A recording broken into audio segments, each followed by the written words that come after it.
did you not take out the piece of chewing gum before we came back? Because I forgot. Because you came in and I thought I needed some fresh breath.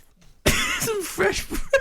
Fresh breath for Sam. Yes, that's the nice thing you've ever said to me. She doesn't make that effort for me, to be fair. It's just me, Ali, just she me. She comes in with stale breath every morning. Oh, don't. It's always wonderful. Oh, anyway, let's go through some headlines, shall we? There really is only one story in town, and that is Wimbledon. Great picture of Novak Djokovic lying on his front, arms spread. Headline: Superman Djokovic sets sights on US Open after magnificent 7th title. Back at the Times, Djokovic has final say. Boisterous Kyrgios silences ruthless top seed.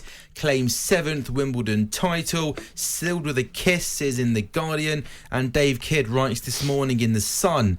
Novak Djokovic won his 4th successive Wimbledon title, was 7th in all, the 21st Grand Slam of his glorious career, and yet it was still all about the other bloke. That is what happens when Nick Kyrgios is across the net. You can play brilliantly and register a historic triumph, but the gobby Aussie fire starter will always steal your thunder. When earlier in this tournament, Kyrgios declared himself one of the most important people in the sport, he had not been wrong. I know you guys both watched the tennis yesterday. Ali, just out of interest, what did you make of it? I thought Kyrgios was magnificent at the start, and then it just felt like he was almost just fighting himself, wasn't it, more than the opponent?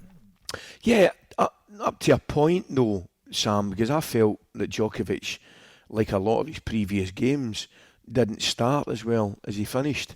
I think they lost the opening 2 sets against the Italian Sinner. And then, obviously, Cameron Norrie took the opening set off him in the semi-final. And I just thought it was business as usual. Listen, he's been great to watch, Kyrgios. Of course he has. And he's a fantastic player, a great talent. But I kind of thought it was business as usual for Djokovic, to tell you the gospel truth. But I did enjoy it. Really enjoyed it, mate.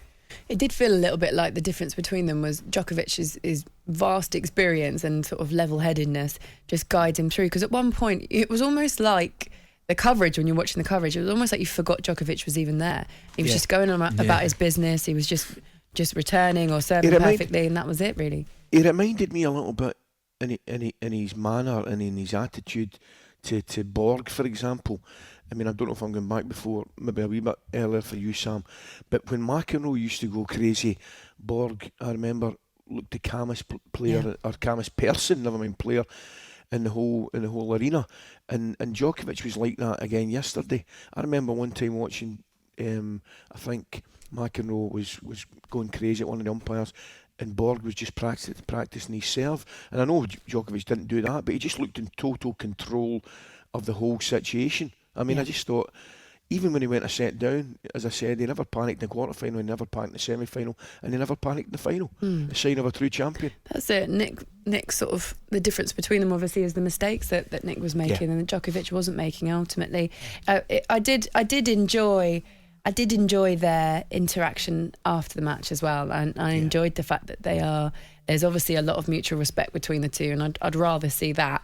But look, I just thought it was a great tournament all round. I thought there were so many bright moments to it and so many talking points, which is why we all love Wimbledon. So I enjoyed it lots, Sam.